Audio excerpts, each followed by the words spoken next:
नमस्कार। आइए सुनते हैं श्रीकांत भाग 9। रात के 12 बजे के भीतर तूफान तो थम गया, किंतु समुद्र का गुस्सा दूसरे दिन भोर तक भी शांत न हुआ। मेरे सामान और साथी मुसाफिरों का क्या हाल हुआ और खास तौर से सपत्नीक मिस्त्री जी ने किस तरह रात बिताई, यह जानने के लिए मैं सुबह नीचे उतर गया। कल नंद मिस्त्री ने जरा दिल्लगी करते हुए कहा था कि बाबूजी 32.5 प्रकार के चबेने के समान हम लोग आपस में गडमड हो गए थे और अभी कुछ ही देर हुआ हम सब कोई अपनी अपनी जगह पर आकर बैठे हैं। आज का गडमड 32.5 प्रकार में गिना जा सकता है या नहीं सो तो मुझे नहीं मालूम, किंतु इस समय तक कोई भी अपने निजी स्थान पर लौट कर न आने पाया था, यह मैंने अपनी आंखों से देखा। उन लोगों की व्यवस्था देखते सचमुच ही रुलाई आने लगी। इन 300-400 यात्रियों में से किसी के समर्थ रहने की बात तो दूर, शायद अक्षत भी कोई नहीं बचा था। औरतें सिल पर जिस तरह लोढ़े से मसाला बांटती हैं, कल का साइक्लोन इन 300-400 लोगों का ठीक उसी तरह से सारी रात मसाला बांटता रहा। सारे माल असबाब के सहित, बक्स पेटियों आदि के सहित ये सब लोग रात भर जहाज के इस किनारे से उस किनारे तक लुढ़कते फिरे हैं। वमन तथा अन्य 2 क्रियाएं इतनी अधिक हो गईं कि दुर्गंध के मारे खड़ा रहना भी भारी हो रहा है। और इस समय डॉक्टर बाबू जहाज के मेहतर और खलासियों को साथ लिए इन लोगों का पंखोद्धार करने की व्यवस्था कर रहे हैं। डॉक्टर बाबू ने ऊपर से नीचे तक मेरा निरीक्षण किया और शायद मुझे सेकेंड क्लास का मुसाफिर समझ बैठे। फिर भी अत्यंत आश्चर्य के साथ बोले, महाशय, आप तो खूब ताजे दिख रहे हैं।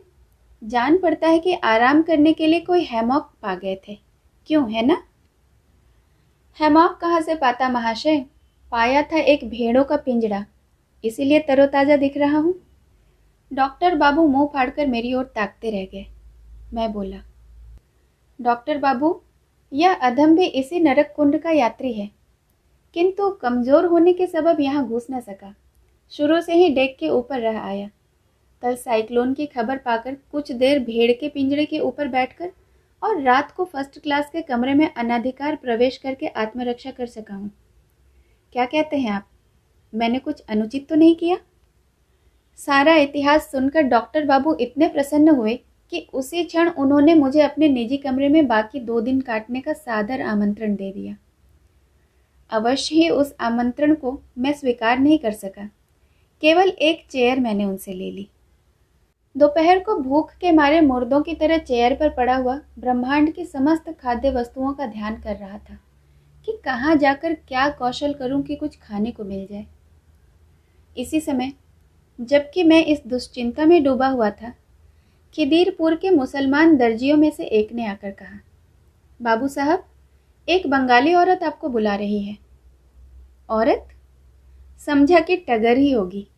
क्यों बुला रही है सो भी अनुमान कर लेना मेरे लिए कठिन न था, किंतु मेरी जरूरत क्यों आ पड़ी? मैंने कहा, घंटे भर बाद आऊंगा, कह देना। उस मनुष्य ने कुंठित होकर कहा, नहीं बाबू साहब, बड़ी मिन्नतें करके बुला रही है।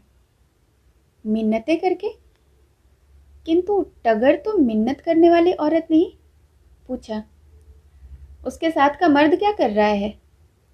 वह बोला, उसकी बीमारी के कारण ही तो आपको बुला रही है। बीमार होना बिल्कुल ही अचरज की बात नहीं थी, इसीलिए मैं उठकर खड़ा हुआ। वह मुझे अपने साथ लेकर नीचे गया। काफी दूर पर एक कोने में कुंडली किए हुए मोटे मोटे रस्से रखे हुए थे। उन्हीं की आड़ में एक 22-23 वर्ष की बंगाली स्त्री बैठी थी। पहले कभी उस पर मेरी नजर नहीं पड़ी थी। पास में ही एक मैली शतरंजी के ऊपर करीब करीब इसी उम्र का एक अत्यंत क्षीणकाय युवक मुर्दे की तरह आंखें मूंदे हुए पड़ा है। वह बीमार है। मेरे निकट आते ही उस औरत ने धीरे धीरे अपने सिर का वस्त्र आगे खींच लिया, किंतु मैं उसका मुंह देख चुका था। वह मुख सुंदर कहा जाए तो बहस उठ सकती है, किंतु फिर भी उपेक्षा करने योग्य नहीं था। ऊंचा कपाल स्त्रियों की सौंदर्य तालिका में कोई स्थान नहीं रखता, यह मुझे मालूम है। फिर भी इस तरुणी के चौड़े मस्तक पर बुद्धि और विचार शक्ति की ऐसी छाप लगी हुई मैंने देखी जिसे मैंने कदाचित ही देखा हो कहीं। मेरे अन्नदा जीजी का कपाल भी प्रशस्त था, इसका भी बहुत कुछ उसी तरह का था। मांग में सिंदूर झलक रहा था, हाथ में लोहे की चूड़ियां और शंख के बालियों को छोड़कर और कोई अलंकार नहीं था। अंग में एक सीधी सादी रंगीन साड़ी थी। परिचय न होने पर भी इतने स्वाभाविक ढंग से उसने बात की कि मैं विस्मित हो गया। वह बोली, आपके साथ डॉक्टर बाबू का तो परिचय है, क्या एक दफे आप उन्हें बुला सकते हैं? मैंने कहा, आज ही उनसे परिचय हुआ है, फिर भी जान पड़ता है डॉक्टर बाबू भले आदमी हैं, किंतु उन्हें क्यों बुलाती हो? वह बोली, यदि बुलाने पर विजिट देनी पड़ती हो तो फिर ज़रूरत नहीं, ना होगा यही थोड़ा कष्ट करके ऊपर चले जाएंगे। इतना कहकर उसने उस रोगी आदमी को दिखाया। मैंने सोचकर कहा, जहाज के डॉक्टर को शायद कुछ भी देना नहीं होता, किंतु इन्हें क्या हो गया है? मैंने सोचा था कि रोगी इनका पति है, किंतु बातचीत से कुछ संदेह हुआ। उस मनुष्य के मुंह के ऊपर कुछ झुककर उसने पूछा, घर से चलते समय ही से तुम्हें पेट की बीमारी थी ना? उस मनुष्य ने सिर हिला दिया। तब इसने सिर ऊपर उठाकर कहा, हाँ, इन्हें पेट की बीमारी देश में से ही हुई थी, किंतु कल से बुखार आ गया है। इस समय देखती हूँ कि बुखार तेज हो गया है, कुछ दवाई दिए बिना काम न चलेगा। मैं भी स्वयं हाथ डालकर उसके शरीर का ताप देखा। वास्तव में बुखार तेज था।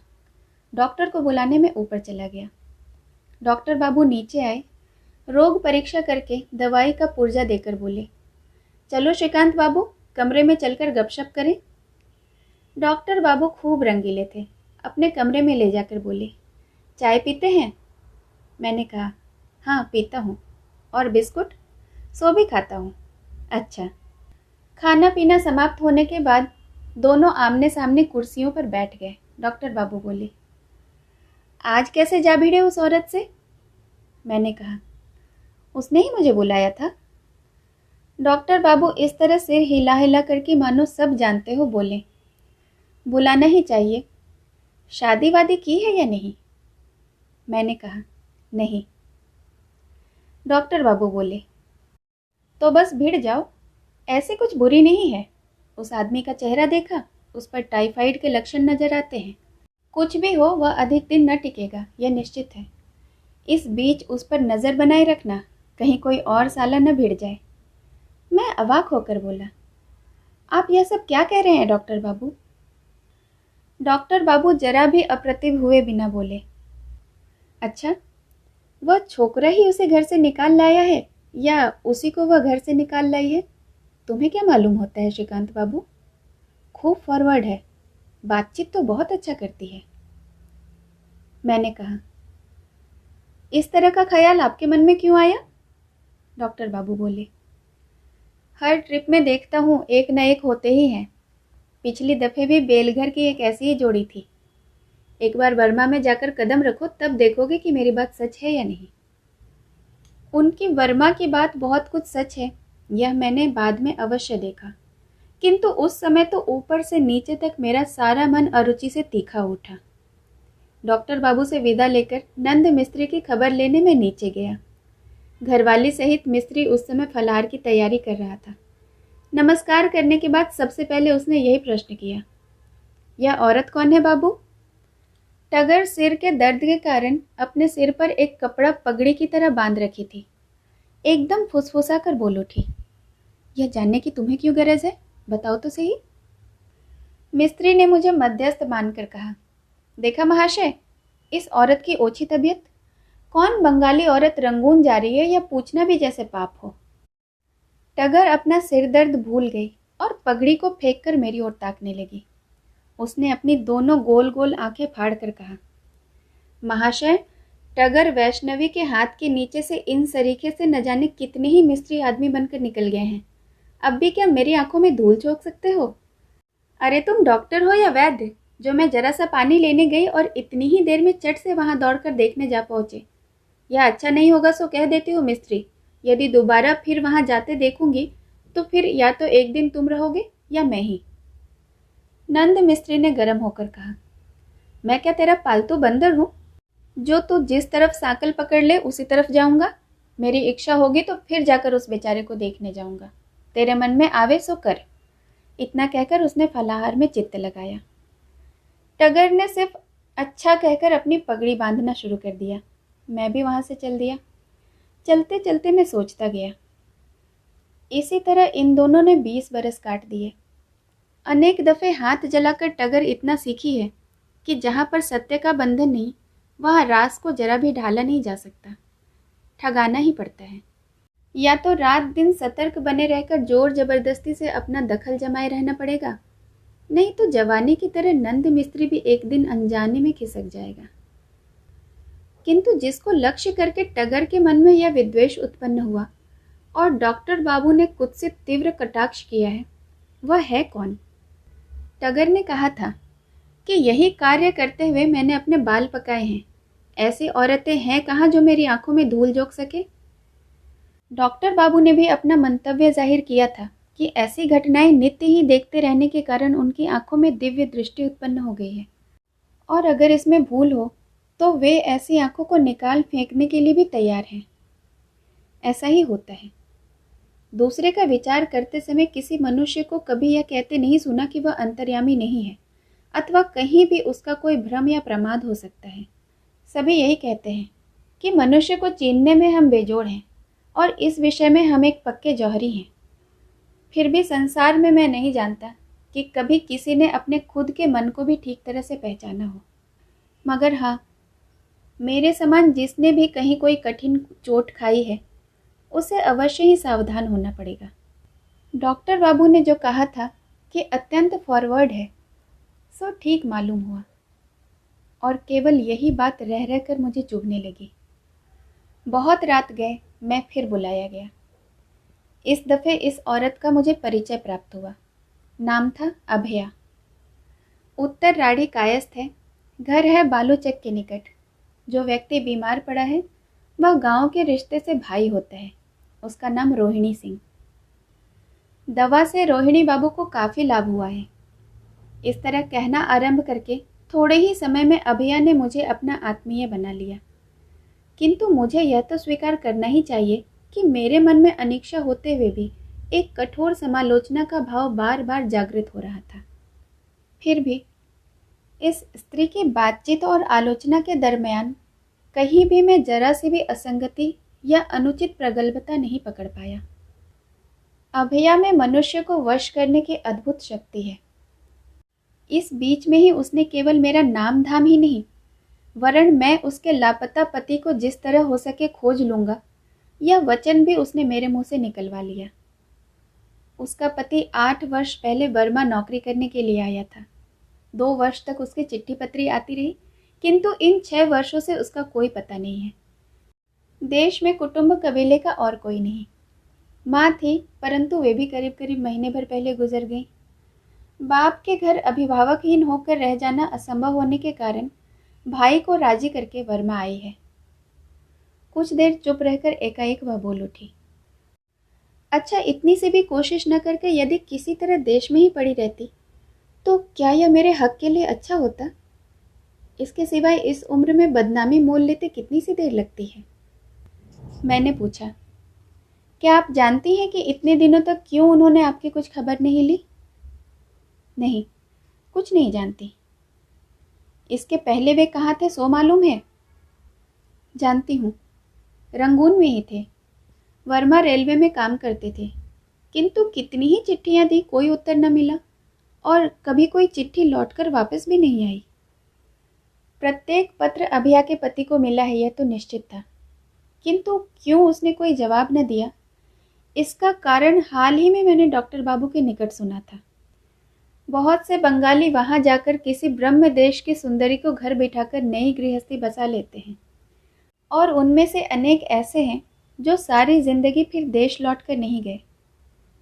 मुझे चुप देखकर अभया ने पूछा, वे जीवित नहीं हैं? यही क्या आपको जान पड़ता है? मैंने सिर हिलाकर कहा, बल्कि ठीक उससे उल्टा, वे जीवित हैं, यह तो मैं शपथपूर्वक कह सकता हूँ। चट से अभया ने मेरे पैरों को छूकर प्रणाम किया और कहा, आपके मुंह में फूल चंदन पड़े। श्रीकांत बाबू, मैं और कुछ नहीं जानती। वे जीवित हैं, बस इतना ही मेरे लिए काफ़ी है। मैं फिर मौन हो रहा। अभया खुद भी कुछ देर मौन रहकर बोली, आप क्या सोच रहे हैं? सो मैं जानती हूँ। जानती हो? जानती नहीं तो? आप पुरुष होकर जिसका ख्याल कर रहे हैं, स्त्री होकर भी क्या मुझे वह भय नहीं होगा? सो होने दो, मुझे उसका डर नहीं। मैं अपनी सौत के साथ मजे से गृहस्थी चला सकती हूँ। फिर भी मैं चुप ही बना रहा, किंतु मेरे मन की बात का अनुमान करने में इस बुद्धिमती स्त्री को जरा सा भी विलंब न हुआ। बोली, आप सोच रहे हैं कि मेरे गृहस्थी चलाने के लिए राजी होने से ही तो काम नहीं चलेगा, मेरी सौत को भी तो राजी होना चाहिए। यही सोच रहे हैं ना? दरअसल मैं अवाक हो गया और बोला, ठीक, यदि ऐसा ही हो तो क्या करेंगी? इस दफे अभिया की दोनों आंखें छलछला उठी।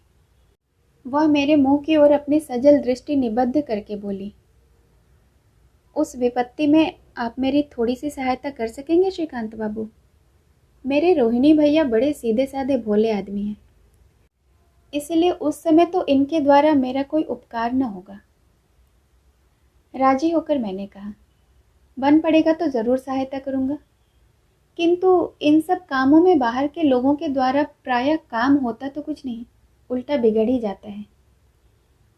यह बात सच है, कहकर अभिया चुपचाप कुछ सोचने लगी। दूसरे दिन 11 बजे के बीच जहाज रंगून पहुंचने वाला था, किंतु भोर होने के पहले ही सब लोगों की आंखों और चेहरों पर भय और चंचलता के चिन्ह नजर आने लगे। चारों ओर से एक अस्फुट शब्द कानों में आने लगा, क्वारंटीन क्वारंटीन। पता लगाने से मालूम हुआ कि ठीक शब्द क्वारंटाइन है। इस समय बर्मा की सरकार प्लेग के डर से अत्यंत सावधान थी। शहर से 8-10 मील दूर एक रेत में कांटेदार तारों से थोड़ा सा स्थान घेरकर उसमें बहुत सी झोपड़ियां खड़ी कर दी गई थी। इसमें ही डेक के समस्त यात्रियों को बिना कुछ विचार किए उतार दिया जाता था। यहाँ पर 10 दिन ठहरने के बाद उन्हें शहर में जाने दिया जाता था। हाँ, यदि किसी का कोई आत्मीय शहर में होता तो वह पोर्ट हेल्थ ऑफिसर के पास जाकर किसी कौशल से छोड़ पत्र जुटा सकता तो बात जुदा थी। डॉक्टर बाबू ने मुझे अपने कमरे में बुलाकर बोला, श्रीकांत बाबू, एक छोड़ पत्र जुटाए बगैर आपका यहाँ आना उचित नहीं हुआ। क्वारंटाइन में ले जाकर वे लोग मनुष्य को इतना कष्ट देते हैं कि कसाई खाने के गाय, बैल, भेड़ आदि जानवरों को भी उतना कष्ट नहीं सहना पड़ता है। एक तो यहाँ कोई मजूर नहीं मिलता, अपना सब माल असबाब अपने ही कंधों पर लाद कर एक सीधी जर्जर सीढ़ी पर से चढ़ना उतरना होता है और उतनी दूर ले जाना पड़ता है। इसके बाद सारा माल असबाब वहाँ खोलकर बिखेर दिया जाता है और स्टीम में उबालकर बर्बाद कर दिया जाता है। और महाशय, ऐसी कड़ी धूप में तो कष्ट का कोई पार ही नहीं रहता। अत्यंत भयभीत होकर मैंने कहा, इसका कोई प्रतिकार नहीं है क्या डॉक्टर बाबू? उन्होंने सिर हिलाकर कहा, नहीं, जब डॉक्टर साहब जहाज के ऊपर चढ़ावेंगे तब मैं उनसे कहकर देखूंगा। उनका क्लर्क यदि आपकी जिम्मेदारी अपने ऊपर लेने को राजी होगा तो। किंतु उनकी बात अच्छी तरह पूरी होने भी न पाई थी कि बाहर एक ऐसा कांड घटित हुआ जिसकी याद करके मैं खुद भी लाज के मारे मर जाता हूँ। कुछ गोलमाल सुनकर हम दोनों जने कमरे के बाहर निकले। देखा कि जहाज का सेकंड ऑफिसर 6-7 खलासियों को बेधड़क लाते मार रहा है और उसके बूट की ठोकरें खाकर वे जहां बन पड़ता है वहां भाग रहे हैं। यह अंग्रेज युवक अत्यंत उन्मत्त था, इसीलिए डॉक्टर बाबू के साथ इसकी पहले भी कहासुनी हो चुकी थी और आज फिर एक झपट हो गई। डॉक्टर गुस्सा होकर बोले, तुम्हारा इस तरह का काम अत्यंत निंदनीय है। किसी दिन इसके लिए तुम्हें दुख उठाना पड़ेगा, यह मैं कह देता हूँ। वह पलटकर खड़ा हो गया और बोला, क्यों? डॉक्टर बाबू बोले, इस तरह लाते मारना बड़ा भारी अन्याय है। उसने जवाब दिया, मार खाए बिना क्या ढोर सीधे होते हैं? डॉक्टर बाबू कुछ स्वदेशी ख्याल के आदमी थे। वे उत्तेजित होकर कहने लगे, ये लोग जानवर नहीं हैं, गरीब मनुष्य हैं। हमारे देशी आदमी नम्र और शांत होने के कारण कप्तान साहब के पास जाकर तुम्हारी शिकायत नहीं करते और इसीलिए तुम अत्याचार करने का साहस करते हो। एकाएक साहब का मुख अकृत्रिम हंसी से भर गया। डॉक्टर का हाथ खींचकर उसने अंगुली से दिखाते हुए कहा, look doctor, these are your countryman, you ought to be proud of them. मैंने नजर उठाकर देखा। कुछ ऊंचे पीपों की आड़ में खड़े होकर वे खीसे बाहर निकालकर हंस रहे हैं और शरीर की धूल झाड़ रहे हैं। साहब थोड़ा हंसकर डॉक्टर बाबू के मुंह पर दोनों हाथों के अंगूठे हिलाकर दाएं बाएं झूमता हुआ सीटी देता हुआ चला गया। विजय का गर्व जैसे उसके शरीर से फूट पड़ने लगा। डॉक्टर बाबू का मुंह लज्जा से, क्षोभ से और अपमान से काला हो गया। तेजी से कदम आगे रखते हुए क्रुद्ध स्वर में बोल उठे, बेहया सालों, खीसे बाहर निकालकर हंस रहे हो। इस दफे इतनी देर बाद देशी लोगों का आत्मसम्मान शायद लौट आया। सब लोगों ने एक साथ हंसना बंद करके तेजी से जवाब दिया, तुम डॉक्टर बाबू साला कहने वाले कौन होते हो? किसी का कर्ज खाकर हम लोग नहीं हंसते। मैं जबरदस्ती से डॉक्टर बाबू को खींचकर उनके कमरे में वापस ले आया। 11 बजे के लगभग क्वारंटीन के पास एक छोटा सा स्टीमर आकर जहाज से सटकर खड़ा हो गया। समस्त डेक के यात्रियों को यहीं उस भयानक स्थान में ले जाया जाएगा। माल असबाब बांधने और छोड़ने की धूम मच गई। मुझे जल्दी नहीं थी, क्योंकि डॉक्टर बाबू का आदमी अभी अभी कह गया था कि मुझे वहाँ नहीं जाना पड़ेगा। निश्चिंत होकर यात्रियों और खलासियों की चिल्लाहट और दौड़ धूप कुछ अन्यमनस्क सा होकर देख रहा था। हठात पीछे से एक शब्द सुनाई पड़ा। पलटकर देखा कि अभया खड़ी है। आश्चर्य के साथ पूछा, आप यहाँ कैसे? अभया बोली, क्यों, क्या आप अपनी चीज बस्त नहीं बांधोगे? मैंने कहा, नहीं, मुझे अभी काफ़ी देर है, मुझे वहाँ नहीं जाना पड़ेगा, मैं एकदम से शहर में जाकर उतरूँगा। अभया बोली, नहीं, शीघ्र सामान ठीक कर लीजिए। मैंने कहा, मुझे अभी बहुत समय है। अभया ने प्रबल वेग से सिर हिलाकर कहा, नहीं, सो नहीं हो सकता, मुझे छोड़कर आप किसी तरह नहीं जाने पाएंगे। मैं अवाक होकर बोला, यह क्या, मेरा तो वहाँ जाना नहीं हो सकेगा। अभया बोली, तो फिर मेरा भी नहीं हो सकेगा। मैं पानी में भले ही फांद पड़ूं, परंतु निराश्रय होकर इस जगह किसी तरह नहीं जाऊंगी। वहाँ की सब बातें सुन चुकी हूँ। यह कहते कहते उसकी आंखें छलछला आई। मैं हतबुद्धि सा होकर बैठ रहा। यह कौन है जो मुझे इस तरह धीरे धीरे जोर डालकर अपने जीवन के साथ जकड़ रही है? वह आंचल से आंखें पोंछकर बोली, मुझे छोड़कर आप अकेले चले जाएंगे? मैं सोच नहीं सकती कि आप इतने निष्ठुर हो सकते हैं। उठिए, नीचे चलिए। आप न होंगे तो मैं उस बीमार आदमी को लेकर अकेली कहाँ कहाँ फिरूंगी, आप ही बताइए। अपना माल असबाब लेकर जब मैं छोटे स्टीमर पर चढ़ा, तब डॉक्टर बाबू ऊपर के डेक पर खड़े थे। हठात मुझे इस अवस्था में देखकर वे हाथ हिलाते हुए चिल्लाकर कहने लगे, नहीं नहीं, आपको न जाना होगा, लौट आइए, लौट आइए, आपके लिए हुक्म हो गया है। आप मैंने भी हाथ हिलाते हुए चिल्लाकर कहा, असंख्य धन्यवाद, किंतु एक और हुक्म से मुझे जाना पड़ रहा है। सहसा उनकी दृष्टि अभया और रोहिणी पर जा पड़ी। वे मुस्कुराते हुए बोले, तब मुझे बेकार ही कष्ट दिया, उसके लिए क्षमा चाहता हूँ। नहीं नहीं, उसकी ज़रूरत नहीं, मैं पहले से ही जानता था। Good bye. यह कहकर डॉक्टर बाबू हंसते चेहरे से चले गए। क्वारंटीन नामक जेल खाने में भेजने का कानून केवल कुलियों के लिए है, शरीफों के लिए नहीं। और जो जहाज का किराया 10 रुपये से अधिक नहीं देता, वही कुली है। चाय के बगीचों का कायदा क्या कहता है सो नहीं मालूम, पर जहाजी कानून तो यही है। और अधिकारी या अफसर प्रत्यक्ष ज्ञान से क्या जानते हैं वह तो वे ही जाने, किंतु ऑफिशियल इससे ज़्यादा अधिक जानने की रीति नहीं है। इसीलिए इस यात्रा में हम सब कुली थे, और साहब लोग भी यही समझते थे कि कुली का जीवन यात्रा के लिए माल असबाब ऐसा कुछ अधिक नहीं हो सकता, और ना ही होना उचित है कि जिसे एक स्थान से दूसरे स्थान तक कंधे पर रखकर वह न ले जा सकता हो। इसीलिए उतारने के घाट पर क्वारंटीन यात्रियों का माल असबाब ले जाने के लिए कोई व्यवस्था नहीं है, तो इसके लिए क्षुब्ध होने का कोई कारण नहीं। यह सब सच है, फिर भी यह केवल हमारे ही भाग्य का दोष समझिए कि हम 3 प्राणी, सिर के ऊपर प्रचंड सूर्य और पैरों के नीचे उससे भी अधिक उग्र बालुका राशि से जलते हुए एक अपरिचित नदी के किनारे बड़े बड़े गट्ठर सामने रखकर किंग करते हुए विमूढ़ भाव से एक दूसरे का मुंह देखते हुए खड़े हैं। साथ के यात्रियों का परिचय पहले ही दे चुका हूँ। वे लोग अपने लोटे कंबल पीठ पर रखकर और अपेक्षाकृत अधिक बोझ अपनी गृहलक्ष्मियों के सिर पर लादकर मजे से गंतव्य स्थान पर चले गए। देखते ही देखते रोहिणी भैया बिस्तरों के एक बंडल पर कांपते कांपते धम से बैठ गए। बुखार, पेट का दर्द और भारी थकावट, इन सब कारणों के एकत्र होने से उनकी अवस्था ऐसी थी कि उनके लिए चलना तो बहुत दूर की बात, बैठना भी असंभव हो गया था। लेट जाने में ही उनकी रक्षा थी। अभिया ठहरी औरत जात, बचा सिर्फ मैं। मेरी दशा एक बारगी सोचकर देखने योग्य थी।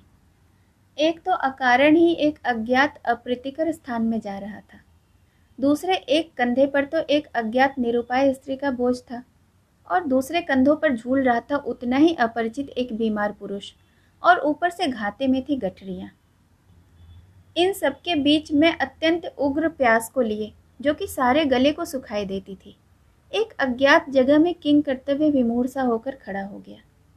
मेरे इस चित्र की कल्पना करके बतौर पाठक लोगों को खूब आनंद आ सकता है। अपने आप को सैकड़ों धिक्कार देता हुआ मन ही मन कह रहा था, क्या इतना बड़ा गधा त्रिलोक में कोई होगा?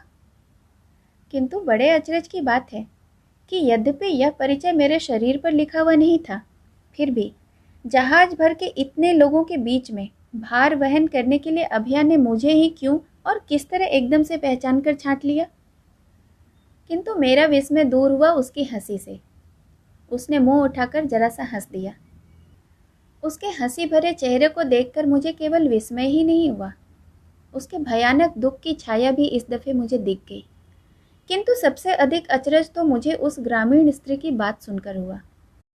कहाँ तो लज्जा और कृतज्ञता से धरती में गड़कर उसे भिक्षा मांगना चाहिए था, और कहाँ उसने हंसकर कहा, कहीं यह न ख्याल कर बैठना कि खूब ठगाए गए। अनायास ही जा सकते थे, फिर भी गए नहीं। इसी का नाम है दान। पर मैं यह कह देती हूँ कि इतना बड़ा दान करने का सुयोग जीवन में शायद कम ही मिलेगा। किंतु जाने दो इन बातों को, माल असबाब इसी जगह पड़ा रहने दो, और चलो देखें इन्हें कहीं छाया में सुलाया जा सकता है या नहीं। आखिर गट्ठर गठरियों की ममता छोड़कर मैं रोहिणी भैया को पीठ पर लादकर क्वारंटीन की ओर रवाना हुआ। अभिया ने केवल एक छोटा सा हाथ बक्स लेकर मेरा अनुसरण किया और सामान वहीं पड़ा रहा। अवश्य ही वह सब खोया नहीं गया। कोई 2 घंटे बाद उसे ले जाने का प्रबंध हो गया। जहाज के डॉक्टर बाबू ने कहा था कि स्त्री खूब फॉरवर्ड है, किंतु ज़रूरत के समय वह स्त्री कहाँ तक फॉरवर्ड हो सकती है, इसकी शायद उन्होंने कल्पना भी नहीं की होगी। रोहिणी बाबू को जब पीठ पर से मैंने उतार दिया, तब अभया बोली, बस अब आपको कुछ भी नहीं करना होगा श्रीकांत बाबू, आप विश्राम करें, और जो कुछ करना है मैं कर लूँगी। विश्राम की तो मुझे वास्तव में ज़रूरत थी। दोनों पैर थकावट के कारण टूटे जाते थे। फिर भी मैंने अचरज के साथ पूछा, आप क्या करेंगी? अभया ने जवाब दिया, काम क्या कुछ कम है, चीज़ें बस्ते लानी होंगी, एक अच्छा सा कमरा तलाश करके आप दोनों के लिए बिस्तर तैयार कर देने होंगे, रसोई करके जो कुछ हो खिला देना होगा, तब जाकर मुझे छुट्टी मिलेगी, और तभी तो थोड़ा सा बैठकर आराम कर सकूंगी। नहीं नहीं, मेरे सिर की कसम, उठिएगा नहीं, मैं अभी अभी सब ठीक ठाक किए देती हूँ। फिर थोड़ा हंसकर कहा, सोचते होगे कि औरत होकर यह सब अकेली प्रबंध किस तरह कर पाएगी, यही ना? पर क्यों ना कर सकूंगी। अच्छा, आपको ही खोज कर निकालने वाला कौन था? मैं ही थी ना कि कोई और? इतना कहकर उसने छोटे बक्स को खोला और उसमें से रुपये निकालकर आंचल में बांध लिए, और फिर क्वारंटीन के ऑफिस की ओर चल दी। वह कुछ कर सके चाहे न कर सके, किसी तरह बैठने को मिल जाने से मेरी तो जान बच गई। आधे घंटे के भीतर ही एक चपरासी मुझे बुलाने आया। रोहिणी को साथ लेकर उसके पीछे पीछे गया। देखा, रहने का कमरा तो अच्छा ही है। डॉक्टरिन साहिबा खुद खड़े होकर नौकर से सब साफ करवा रही हैं। ज़रूरी चीज़ें आ पहुंची हैं, और 2 खाटों पर 2 आदमियों के लिए बिस्तर तक बिछा दिए गए हैं। एक और नई हांडियाँ, चावल, दाल, आलू, घी, मैदा, लकड़ी आदि सब मौजूद हैं। मद्रासी डॉक्टरिन के साथ अब यह टूटी फूटी हिंदी में बातचीत कर रही है। मुझे देखते ही बोली, तब तक आप थोड़ी नींद ले लो, मैं सिर पर 2 घड़ा जल डालकर इस वक्त के लिए दाल चावल मिलाकर थोड़ी सी खिचड़ी रांध देती हूँ, उस वक्त के लिए फिर देखा जाएगा। इतना कहकर गमछा कपड़ा लेकर वह मेम साहिबा को सलाम कर एक खलासी को साथ लेकर नहाने चली गई। इस तरह उसके संरक्षण में हम लोगों के दिन अच्छी तरह से कट गए। यह कहने में मैं निश्चय से ज़रा भी अतियुक्ति नहीं कर रहा हूँ। इस अभिया में मैं दो बातें अंत तक लक्ष्य कर रहा था। ऐसी अवस्था में ऐसे स्त्री पुरुष जिनमें परस्पर कोई रिश्ता नहीं होता, घनिष्ठता स्वतः ही बड़ी तेजी से बढ़ने लगती है, किंतु इसका उसने कभी मौका ही नहीं दिया। उसके व्यवहार में ऐसा कुछ था जो प्रत्येक क्षण याद दिलाता था कि हम लोग केवल यात्री हैं जो एक जगह ठहरे हैं। किसी के साथ किसी का सचमुच का कोई संबंध नहीं है। 2 दिन बाद शायद जीवन भर फिर कहीं भी किसी से मुलाकात न हो। दूसरी बात यह थी कि ऐसा आनंद युक्त परिश्रम भी मैंने कहीं नहीं देखा था। दिन भर वह हम लोगों की सेवा में लगी रहती और काम खुद ही करना चाहती। सहायता करने की कोशिश करते ही वह हंसकर कहती, यह तो सब मेरा खुद का ही कार्य है, नहीं तो रोहिणी भैया को ही क्या ज़रूरत थी कि वे इतना कष्ट उठाते, और आपको ही क्या पड़ी थी कि इस जेल खाने में आते। मेरे लिए ही तो आप लोगों को इतनी सब तकलीफ़ें उठानी पड़ रही हैं। अक्सर ऐसा होता कि खाने पीने के बाद थोड़ी सी गपशप चल रही होती और ऑफिस की घड़ी में 2 बज जाते। बस वह एकदम से खड़ी हो जाती और कहने लगती, जाती हूँ, आप लोगों के लिए चाय तैयार कर लाऊं, 2 बज गए। मन ही मन में कहता, तुम्हारा पति चाहे कितना ही पापी क्यों न हो, मनुष्य तो ज़रूर होगा। यदि कभी उसे पा लोगी तो वह तुम्हारा मूल्य अवश्य समझेगा। इसके बाद एक दिन मियाद खत्म हुई। रोहिणी भी अच्छा हो गया। हम लोग भी सरकारी छोड़ पत्र पाकर गट्ठर गठरियाँ बांधकर रंगून को चल पड़े। निश्चय किया था कि शहर के मुसाफिर खाने में 1-2 दिन के लिए ठहर कर और इन लोगों के लिए ठहरने का कोई स्थान ठीक कर मैं अपने स्थान पर चला जाऊंगा और फिर जहाँ कहीं भी रहूंगा वहाँ से उसके पति का पता मालूम करके उसे समाचार भेजने की भरसक कोशिश करूंगा। शहर में जिस दिन हम लोगों ने कदम रखा वह वर्मा वासियों का त्योहार का दिन था, और त्योहार तो उनके अलग ही रहते हैं। दल के दल स्त्री पुरुष रेशमी पोशाक पहने मंदिरों की ओर जा रहे होते हैं। स्त्री स्वातंत्र्य का देश है, इसलिए वहाँ के आनंद उत्सव में स्त्रियों की संख्या भी अधिक होती है। बूढ़ी, युवती, बालिका, सब उम्र की स्त्रियां अपूर्व पोशाक में सुसज्जित होकर हंसती बोलती गाती सारे रास्ते को मुखरित करती हुई चली आ रही थी। उनमें अधिकांश का रंग खूब गोरा। मेघ की तरह घने बालों का बोझा 100 में से 90 स्त्रियों के घुटनों के नीचे तक लटकता है। जूड़े में फूल, कानों में फूल और गले में फूलों की माला। घूंघट का झंझट नहीं। पुरुषों को देखकर तेजी से जाने की व्यग्रता से ठोकर खाकर गिरने का अंदेशा नहीं। दुविधा या लाज का लेश नहीं। मानो झरने से मुक्त प्रवाह के समान स्वच्छंद बेरोक गति से बही जा रही हैं। पहली ही दृष्टि से एकदम मुग्ध हो गया। अपने यहाँ की तुलना में मन ही मन उनकी अशेष प्रशंसा करके बोला, यही तो होना चाहिए, इसके बिना जीवन ही क्या है। उनका सौभाग्य सहसा मानो ईर्ष्या के समान मेरे हृदय में छिद गया। मैंने कहा, चारों दिशाओं में ये जिस आनंद की सृष्टि करती जा रही हैं, वह क्या अवहेलना की वस्तु है? रमणियों को इतनी स्वाधीनता देकर इस देश के पुरुष क्या ठगे गए हैं?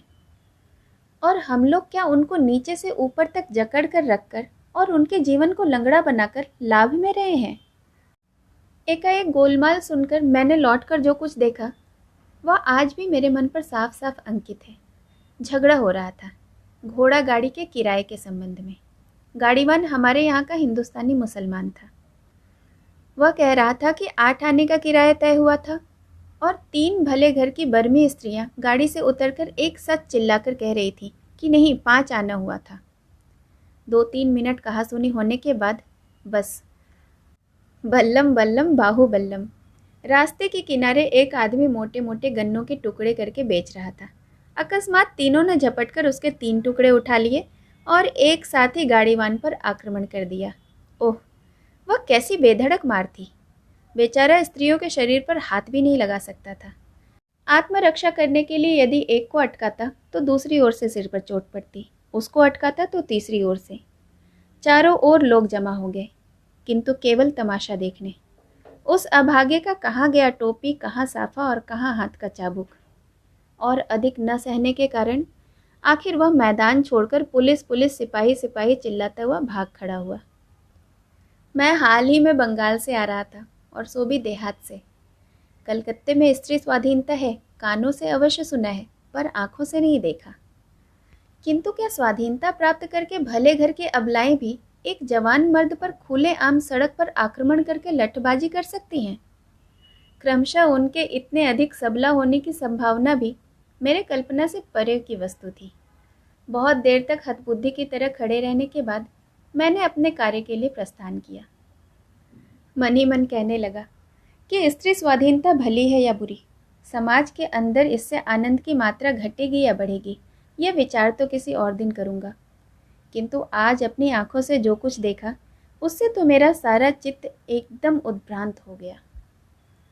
अभया और रोहिणी को उनके नए वास स्थान में, नए घर गृहस्थी में प्रतिष्ठित करके मैं जिस दिन अपने जिन के आश्रय के खोज में रंगून के राजमार्ग पर जा निकला, उस दिन मैं यह नहीं कहना चाहता कि उन दोनों के पारस्परिक संबंध के विषय में मेरे मन में बिल्कुल ही किसी तरह की ग्लानि छू भी नहीं गई थी।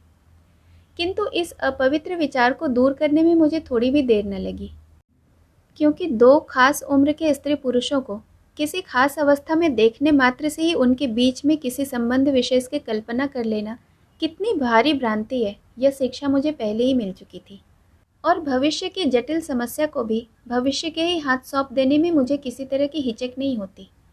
इसीलिए केवल अपना ही भार अपने कंधों पर लाद कर उस दिन प्रभात के समय उनके नए वास स्थान से बाहर निकला।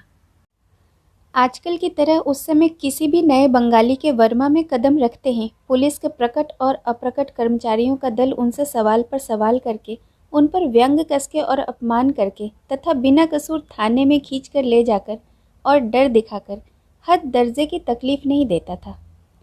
मन में किसी तरह का पाप न हो तो उन दिनों प्रत्येक परिचित अपरिचित को निर्भयता से घूमने फिरने का अधिकार था, और आजकल की तरह अपने को निर्दोष प्रमाणित करने का अत्यंत गुरु भार भी नवागत बंगालवासी के कंधों पर नहीं लादा गया था। इसलिए मुझे खूब याद है कि स्वच्छंद चित्त से किसी आश्रय स्थान की खोज में उस दिन सुबह से दोपहर तक राह खूब घूमता फिरा। राह में एक बंगाली से भेंट हुई। वह मजदूर के सिर पर तरकारी का बोझा लिए हुए पसीना पोंछते पोंछते तेजी से चला जा रहा था। मैंने पूछा, महाशय, नंद मिस्त्री का घर कहाँ है? आप बतला सकते हैं? वह आदमी रुककर खड़ा हो गया। कौन नंद? क्या आप रिबीट घर के नंद पगड़ी को खोज रहे हैं? मैंने कहा, सो तो नहीं जानता महाशय कि वे किस घर के हैं। उन्होंने केवल यही परिचय दिया था कि वे रंगून के विख्यात नंद मिस्त्री हैं। उस आदमी ने एक प्रकार का असम्मान सूचक मुंह भाव बनाकर बोला, ओ मिस्त्री, ऐसे तो सभी अपने आप को मिस्त्री कहलवाते हैं महाशय, पर मिस्त्री होना सहज नहीं है। मरकट साहब ने जब मुझसे कहा था कि हरिपत तुमको छोड़कर मिस्त्री होने लायक आदमी मुझे और कोई नहीं दिखाई पड़ता, तब क्या आप जानते हैं कि बड़े साहब के समीप कितनी अनिश्चित अर्जियां पड़ी हुई थी? करीब 100। आरी और बकुले का जोर हो तो अर्जियों की क्या ज़रूरत है? काट कर जो जोड़ दे सकता हूँ। किंतु महाशय, आप जानते हैं, मैंने देखा, अनजान में ही मैंने इस आदमी के ऐसी जगह पर चोट पहुँचा दी है जिसकी मीमांसा होना कठिन है। इसलिए चट से मैंने रुकावट डालकर कहा, फिर नंद नाम के किसी आदमी को आप जानते हैं कि नहीं? यह आपने खूब कहा। 40 वर्ष से रंगून में रह रहा हूँ, मैं जानता किसे नहीं? नंद क्या एक हैं, 3 नंद हैं। आपने नंद मिस्त्री कहा ना? कहाँ से आ रहे हैं आप? शायद बंगाल से? ओह, तब तो कहो कि टगर के मर्द को पूछ रहे हैं। मैंने सिर हिलाकर कहा, हाँ हाँ वही। वह बोला, तो फिर यह कहिए, परिचय पाए बगैर कैसे पहचान बताऊं? आइए मेरे साथ। तकदीर के जोर से नंद कमा खा रहा है महाशय, नहीं तो नंद पगड़ी भी क्या कोई मिस्त्री है? महाशय, आप कौन हैं? यह सुनकर कि मैं ब्राह्मण हूँ, उस आदमी ने रास्ते में ही झुककर मुझे प्रणाम किया। बोला, वह आपकी नौकरी लगा देगा, साहब से कहकर आपकी तजबीज़ लगवा सकता है, किंतु 2 महीने की तनख्वाह उसे पहले ही घूस में देनी होगी। दे सकेंगे क्या? दे सके तो 18-20 आने रोज की नौकरी लगा सकता है, इससे अधिक की नहीं। मैंने उसे बताया कि फ़िलहाल तो मैं नौकरी की उम्मीदवारी में नहीं जा रहा हूँ, थोड़े से आश्रय की गरज से ही बाहर निकला हूँ। और इसकी आशा नंद मिस्त्री ने जहाज पर दिलाई थी। यह सुनकर हरिपद मिस्त्री ने आश्चर्य से पूछा, महाराज, आप भले आदमी हैं, तो फिर भले आदमियों की मेस में क्यों नहीं जाते? मैंने कहा, मेस कहाँ है सो तो जानता ही नहीं। उसे भी नहीं मालूम, यह उसने स्वीकार किया, किंतु उस जून खोज करके बताने की आशा देकर वह बोला, किंतु इस समय तो नंद से मुलाकात न हो सकेगी, वह काम पर गया है। टगर सांकल दिए सो रही है और पुकार कर उसकी नींद भंग करने में खैर नहीं। यह तो खूब जानता था। उसने मुझसे हिम्मत देकर कहा, न गए तो क्या, दादा ठाकुर का बढ़िया होटल सामने ही है, वहाँ स्नान भोजन करके नींद ले लीजिए, उस बेला फिर देखा जाएगा। हरिपद से बातें करते करते जब मैं दादा ठाकुर के होटल में पहुंचा, तब होटल के डाइनिंग रूम में करीब 15 आदमी भोजन करने बैठे थे। होटल में जो लोग पंक्तिबद्ध होकर भोजन करने बैठे थे, वे भले आदमी नहीं थे। कम से कम हम लोग उन्हें भला नहीं मानते। सब लोग कारीगर थे। 10:30 बजे की छुट्टी में भोजन करने आए थे। शहर के इस बड़े हिस्से में एक बड़ा मैदान है, जिसमें 3 तरफ नाना आकार और प्रकार के कारखाने हैं, और इस बस्ती के बीच एक तरफ को दादा ठाकुर का यह होटल है। एक विचित्र बस्ती है। एक कतार में एक से एक सटी हुई जीर्ण काठ की छोटी छोटी कोठरियाँ बनी हैं। इनमें चीनी, बर्मी, मद्रासी, उड़िया, तेलंगी, चटगांव के हिंदू, मुसलमान आदि सभी रहते हैं, और रहते हैं हमारी जाति के बंगाली भी। इनके समीप मैंने पहले ही यह देखा कि किसी को भी छोटी जाति का कहकर घृणा करके उसे दूर रखने की बुरी आदत का परित्याग करना कोई बहुत बड़ा काम नहीं। जो नहीं करते वे अशक्तता के कारण न करते हों सो बात नहीं, किंतु जिस कारण वे नहीं करते उसे प्रकाशित कर देने से झगड़ा बढ़ खड़ा होगा। दादा ठाकुर ने आकर यत्नपूर्वक मेरा स्वागत किया और छोटा सा कमरा दिखाकर कहा, जितने दिन आपकी इच्छा हो इस कमरे में रहें और हमारे यहाँ भोजन करें। नौकरी चाकरी लगने के बाद दाम चुका देना। मैंने कहा, मुझे तो आप नहीं पहचानते। 1 महीने रहकर और खा पीकर बिना दाम दिए भी तो चला जा सकता हूँ। ठाकुर दादा ने अपना कपाल दिखाते हुए हंसकर कहा, इसे तो आप साथ में नहीं ले जा सकते महाशय। मैंने कहा, जी नहीं, उस पर मुझे जरा भी लोभ नहीं है। दादा ठाकुर सिर हिलाते हिलाते इस दफे परम गंभीर भाव बनाकर बोले, देखिए, तकदीर भी है महाशय, इसके सिवाय और कोई रास्ता नहीं है। यही मैं सब लोगों से कहा करता हूँ। वास्तव में केवल उनका जबानी जमा खर्च नहीं था। इस सत्य पर वे स्वयं किस कदर अकपट रूप से विश्वास करते थे, यह हाथों हाथ प्रमाणित करने के लिए 4-5 महीने के बाद एक दिन में प्रातःकाल बहुत सी धरोहर, रुपये, पैसे, अंगूठी, घड़ी इत्यादि साथ लेकर केवल उनके निराट कपालों को बर्मा में उस शून्य होटल के मेज पर जोर से पटकने के लिए छोड़कर अपने देश को चले गए। जो भी हो, उस समय दादा ठाकुर की बातें सुनने में बुरी नहीं लगी, और मैं भी उनका एक नया मुवक्किल बनकर एक टूटा सा कमरा दखल करके बैठ गया। रात को एक कच्ची उम्र की बंगालिन दासी मेरे कमरे में आसन बिछाकर भोजन के लिए जगह करने आई। पास में ही डाइनिंग रूम में लोगों के भोजन का शोर सुनाई दे रहा था। मैंने पूछा, मुझे भी वहाँ ही ना करा के यहाँ भोजन कराने क्यों लाई? वह बोली, वे लोग तो हल्के दर्जे के लोहा काटने पीटने वाले मजदूर हैं बाबू, उनके साथ आपको कैसे भोजन कराया जा सकता है? अर्थात वे वर्कमैन थे और मैं भला आदमी। मैंने हंसकर कहा, मुझे भी यहाँ क्या क्या काटना पीसना पड़ेगा सो अभी निश्चय नहीं हुआ है। जो भी हो, आज खिलाती हो तो खिलाती जाओ, किंतु कल से मुझे भी उन्हीं के साथ उन्हीं के कमरे में खिलाना। दासी बोली, आप ब्राह्मण हैं, आपको वहाँ खाने की ज़रूरत नहीं। क्यों? वे सब बंगाली तो हैं। दासी ने गले को ज़रा धीमा करके कहा, बंगाली ज़रूर हैं, किंतु उनमें एक डोम भी है। अत्यंत अचरज से मैंने पूछा, और सब? दासी बोली, और सब अच्छी जाति के हैं, कायस्थ हैं, अहिर, लुहार। ये लोग कोई आपत्ति नहीं करते। दासी अब कुछ हंसकर बोली, 7 समंदर पार आकर क्या इतनी बहमनी चल सकती है बाबू? वे कहते हैं, देश लौटकर गंगा स्नान करके अंग प्रायश्चित कर लेंगे। भले ही कर ले, किंतु मुझे मालूम है कि जो 2-4 आदमी बीच बीच में देश जाते हैं, वे चलते चलाते कलकत्ते की गंगा में एक आध दफे गंगा स्नान तो शायद कर लेते हों, किंतु अंग प्रायश्चित कोई भी नहीं करता। परदेश की आबो हवा के प्रभाव से ये लोग उस पर विश्वास नहीं रखते।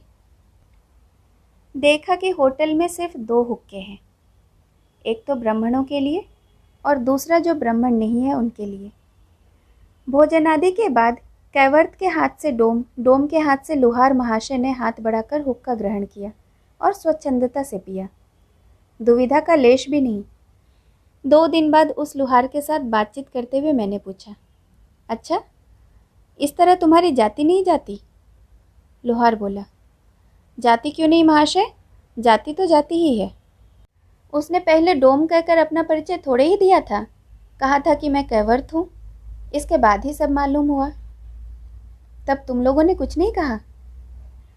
क्या कहते महाशय, काम तो बहुत ही बुरा हुआ, यह तो मंजूर करना ही पड़ता है, लेकिन कहीं उसे शर्मिंदगी न उठानी पड़े, यह सोचकर सबने जानबूझकर मामले को दबा दिया। किंतु देश में होते तो क्या होता? वह आदमी जैसे सिहर उठा, बोला, तो फिर क्या किसी तरह रक्षा हो सकती थी? इसके बाद जरा सा चुप रहकर वह खुद ही बोलने लगा, किंतु आप जानते हैं बाबू, मैं ब्राह्मणों की बात नहीं कहता, वे ठहरे वर्णों के गुरु, उनकी बात ही अलग है। नहीं तो बाकी जात और सब जात समान है, चाहे तेली, माली, तमोली, अहिर, नाई, बढ़ई, लुहार, कुम्हार और गंधी, इन 9 शाखाओं के हिंदू हों, चाहे हाड़ी डोम आदि हो, किसी के शरीर पर कुछ लिखा तो नहीं है। सभी भगवान के बनाए हैं, सब एक से हैं, सभी पेट की ज्वाला से जलकर परदेश आए हैं और लोहा पीट रहे हैं। और सोचिए तो बाबू, हरी मॉडल डोम है तो क्या हुआ, शराब नहीं पीता, गांजा नहीं छूता, आचार विचार को देखकर कौन कह सकता है कि वह अच्छी जाति का नहीं है, डोम का लड़का है। और लक्ष्मण, वह तो भले कायस्थ का लड़का है, पर उसके आचार विचार को देखो ना एक बार। बच्चों 2-2 बार जेल जाते जाते बचे हैं, हम सब नहीं होते तो अब तक जेल में पड़े पड़े मेहतर के हाथ की रोटियां खाते होते। न तो मुझे लक्ष्मण के संबंध में ही किसी तरह का कुतूहल हुआ, और न हरि मॉडल ने अपने डोमत्व को छुपाकर कितना बड़ा अन्याय किया, इसकी मीमांसा करने की ही मेरी प्रवृत्ति हुई। इन लोगों के साथ मैं बहुत दिनों तक रहा, किंतु जब तक उन्हें यह न मालूम हुआ कि मैं पढ़ा लिखा हूँ, केवल तब तक ही मुझे उनके साथ घनिष्ठता से मिलने जुलने का सुयोग मिलता रहा। उनके सब तरह के सुख दुखों में मैं हिस्सेदार बनता रहा, किंतु जिस क्षण ही उन्हें मालूम हुआ कि मैं भला आदमी हूँ और मुझे अंग्रेजी आती है, उसी क्षण से उन्होंने मुझे गैर समझना शुरू कर दिया। अंग्रेजी जानने वाले शिक्षित भले आदमियों के समीप ये लोग आपद विपद के समय जाते ज़रूर हैं, उनसे सलाह मशवरा भी करते हैं, यह भी सच है, परंतु वे लोग न तो उन पर विश्वास ही करते हैं और न ही उन्हें अपना आदमी समझते हैं।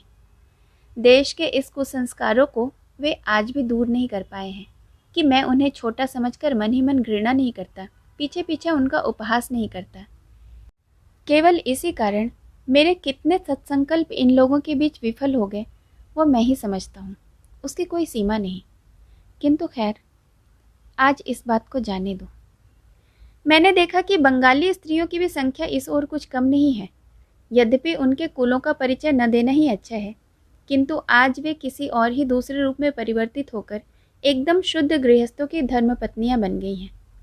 पुरुषों के मनों में तो शायद आज भी जाति की पुरानी स्मृति बनी हुई है, किंतु स्त्रियां तो न कभी देश आती हैं और न देश के साथ कोई संपर्क ही रखती हैं। उनके बच्चे बच्चियों से भी पूछा जाए तो वे यही कहते हैं कि हम बंगाली हैं, अर्थात मुसलमान, क्रिश्चियन, वर्मा आदि कोई नहीं, बंगाली हिंदू हैं। आपस में विवाह आदि आदान प्रदान स्वच्छंदता से होता है, केवल बंगाली होना ही यथेष्ट है। चटगांव के किसी बंगाली ब्राह्मण द्वारा मंत्र पढ़ाकर दोनों के हाथ मिलाकर एक कर दिया जाना ही बस है। विधवा हो जाने पर विधवा विवाह का रिवाज नहीं है, सो शायद इसीलिए कि पुरोहित मंत्र पढ़ने को राजी नहीं होता। किंतु वैधव्य भी यह पसंद नहीं करती, फिर एक नई गृहस्थी बना लेती हैं। इनके लड़के बच्चे होते हैं, वे भी कहते हैं कि हम बंगाली हैं। पति द्वारा अत्यंत दुख यंत्रणा पाने पर यह दूसरे का आश्रय भी ग्रहण करती हैं, किंतु यह अत्यंत लज्जा की बात समझी जाती है और इसके लिए दुख यंत्रणा का परिमाण भी अत्यधिक होना चाहिए। परंतु फिर भी ये वास्तव में हिंदू हैं और दुर्गा पूजा से शुरू करके षष्ठी, महाकाली आदि कोई भी पूजा नहीं छोड़ती। रास्ते में जिन लोगों से दुख सुख में हिस्सा बांटते हुए मैं इस परदेश में आकर उपस्थित हुआ था, घटना चक्र से वे सब तो रह गए शहर के एक छोर पर और मुझे आश्रय मिला शहर के दूसरे छोर पर। इसलिए इन 15-16 दिनों के बीच उस ओर जा न सका। इसके सिवाय सारे दिन नौकरी की उम्मीदवारी में घूमते घूमते इतना थक जाता कि शाम के कुछ पहले वास स्थान पर लौटने पर इतनी शक्ति ही नहीं बचती थी कि मैं कहीं बाहर भी जाऊं।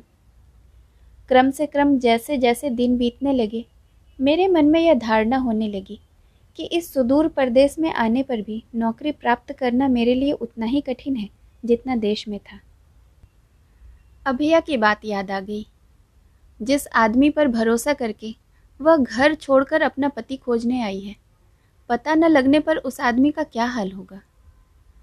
घर छोड़कर बाहर आने का मार्ग काफ़ी खुला होने पर भी लौटने का मार्ग ठीक उतना ही प्रशस्त बना रहेगा, इतनी बड़ी आशा की कल्पना करने का साहस बंगाल देश की आबो हवा में पले होने के कारण मुझ में नहीं है। यह कहने की ज़रूरत नहीं कि पेट भरने के लायक नौकरी जुटाने में जब मेरा यह हाल है, तो रोहिणी भैया का क्या हाल होगा, इसकी कल्पना से मैं भयभीत हो उठा। मैंने स्थिर किया कि जैसे बने कल एक दफ़े जाकर उनकी खबर ज़रूर लूँगा। दूसरे दिन शाम को करीब 2 कोस ज़मीन खोदकर उनके वास स्थान पर पहुँचा और देखा कि बाहर के बरामदे में एक छोटे से मोड़े पर रोहिणी भैया बैठे हुए हैं। उनके मुखमंडल पर बादल छाए हुए हैं। बोले, ओह श्रीकांत बाबू, आप अच्छे तो हैं ना? मैं बोला, जी अच्छा हूँ। जाइए भीतर जाकर बैठिए। मैंने डरते हुए पूछा, आप लोग तो अच्छे हैं? भीतर जाइए ना, वे घर में ही हैं। अच्छा जाता हूँ, आप भी आइए ना। नहीं, मैं यहीं पर कुछ देर आराम करूँगा। परिश्रम करते करते एक तरह से मेरी हत्या ही हुई जाती है। 2 घड़ी पैर फैलाकर कुछ बैठ ही लूँ। वे परिश्रम की अधिकता से मरे हुए से हो गए हैं। उनके चेहरे पर से यह प्रकाशित न होते हुए भी मैं मन ही मन कुछ उद्विग्न हो उठा। रोहिणी भैया के भीतर भी इतनी गंभीरता इतने दिन से प्रच्छन्न रूप में वास कर रही है, अपनी आंखों देखे बिना यह विश्वास करना कठिन था। किंतु मामला क्या है? मैं खुद भी तो रास्ते रास्ते की धूल छानकर उब उठा हूँ, मेरे या रोहिणी भैया भी क्या? कीवाड़ों की आड़ में से अभिया ने अपना हंसता हुआ चेहरा बाहर निकालकर गुपचुप इशारा करके मुझे भीतर बुलाया। दुविधा में पड़कर मैंने बोला, चलिए ना रोहिणी भैया, भीतर चलकर गपशप करें। रोहिणी भैया ने जवाब दिया, गपशप?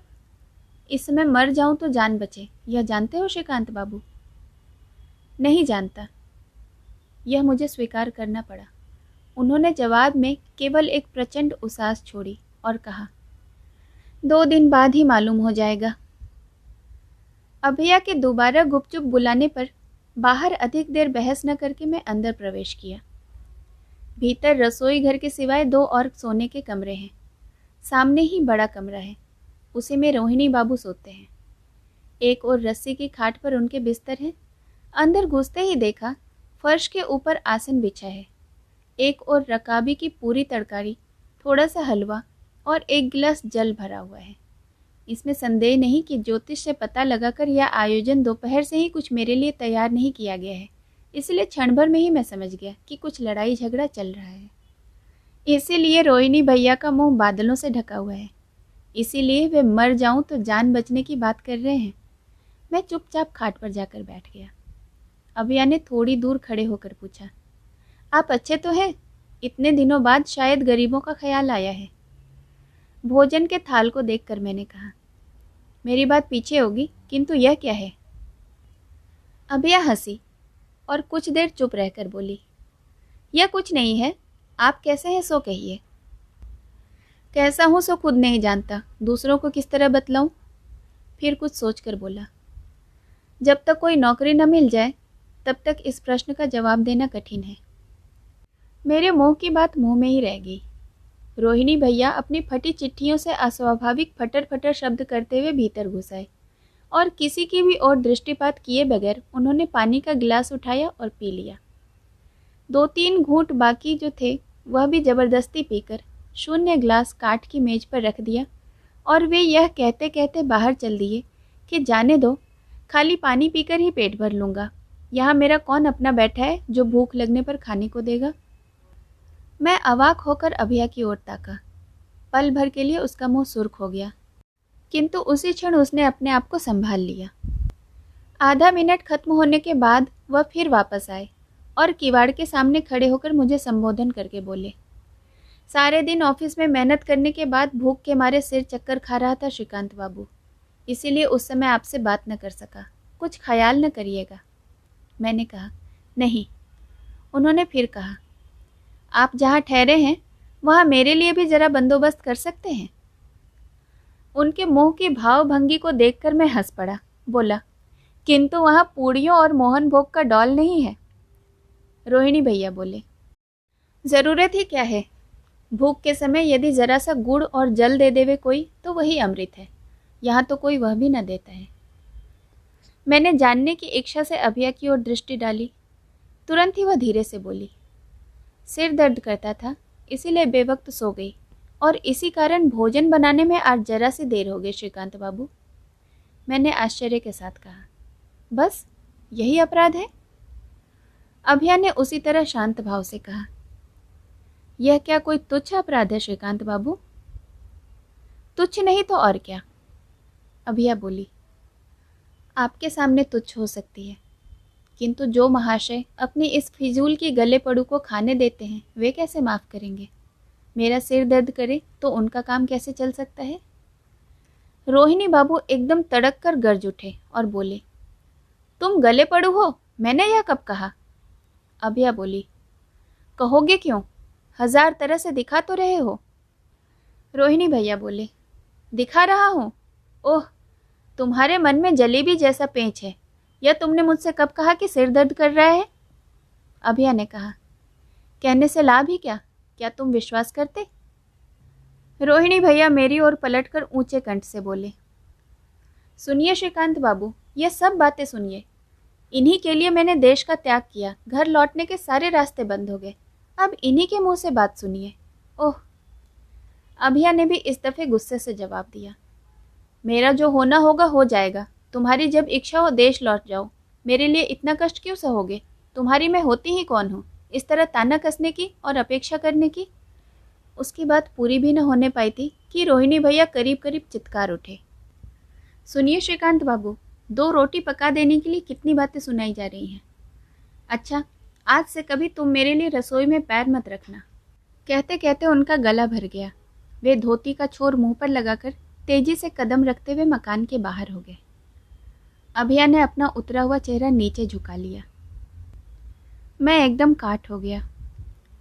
कुछ दिनों से दोनों के बीच अनबन हो रही है, यह तो आंखों ही देख लिया, किंतु इसका गहरा हेतु दृष्टि से बिल्कुल परे होने पर भी वह क्षुधा और भोजन बनाने की त्रुटि से बहुत बहुत दूर है, यह समझने में मुझे जरा सा भी विलंब नहीं लगा। तो फिर क्या पति खोजने की बात भी? मैं उठकर खड़ा हो गया। इस नीरवता को भंग करने में मुझे खुद भी जैसे संकोच होने लगा। कुछ इधर उधर करके अंत में मैंने कहा, मुझे बहुत दूर जाना है, इस समय तो अब चलता हूँ। अभिया ने मुंह ऊपर उठाकर कहा, अब कब आइएगा? पता नहीं। तो फिर ज़रा ठहर जाइए, कहकर अभिया बाहर चली गई। 5-6 मिनट बाद लौट कर आई और मेरे हाथ में एक टुकड़ा कागज़ देकर बोली, जिस काम के लिए आई हूँ वह सब इसमें लिख दिया है, पढ़कर जो नीक जांचे सो कीजिए।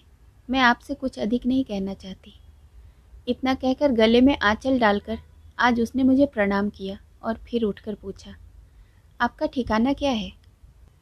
सवाल का जवाब देकर मैं उस छोटे से कागज़ को मुट्ठी में छिपाकर धीरे धीरे निकल आया। बारामदे के बाहर वह मोढ़ा इस समय शून्य था। रोहिणी भैया को भी मैं कहीं आसपास देख न सका। डेरे पर जाने तक मैं अपना कुतूहल दमन न कर सका। पास में ही रास्ते के बगल में एक छोटी सी चाय की दुकान देखकर उसमें घुस गया और लैंप के उजाले में मैंने उस पत्र को अपनी आंखों के सम्मुख खोल कर रख दिया। पेंसिल की लिखावट थी, किंतु ठीक पुरुष के से हस्ताक्षर थे। सबसे पहले उसने अपने पति का नाम और उसका पूरा ठिकाना देकर नीचे लिखा था। आज आप जो अपने मन में धारणा लिए जा रहे हैं सो मैं जानती हूँ, और विपत्ति के समय मुझे आपका कितना भरोसा है सो आप जानते हैं। इसीलिए मैंने आपका ठिकाना पूछ लिया है। अभया के लेख को मैंने बार बार पढ़ा, परंतु उसमें कुछ थोड़ी सी बातों के सिवाय और किसी भी अतिरिक्त बात का अंदाजा नहीं लगाया जा सका। आज इन लोगों का परस्पर व्यवहार अपनी नज़र से देखकर कोई बाहरी आदमी जो भी सोच सकता है उसका अनुमान करना अभया सरीखी बुद्धिमती रमणी के लिए बिल्कुल कठिन नहीं है। किंतु फिर भी वह अंदाज सही है या गलत, इस संबंध में बिंदु मात्र भी उसने इशारा नहीं किया।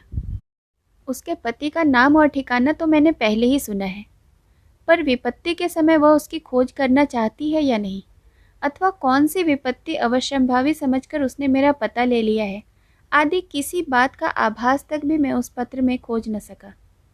बातचीत से अनुमान होता है कि रोहिणी किसी दफ्तर में नौकरी पा गया है। किस तरह पा गया है सो मुझे भी नहीं मालूम हुआ, पर हाँ, खाने पीने की दुश्चिंता कम से कम मेरी तरह उन्हें नहीं है। पूड़ियाँ भी खाने को मिल जाती है। फिर भी अभया ने किस किस्म की विपत्ति की संभावना के लिए मुझे तैयार कर रखा है और ऐसा करने से उसने क्या लाभ सोच रखा है सो अभया ही जाने। शेष कहानी अगले भाग में। सुनने के लिए बहुत बहुत धन्यवाद।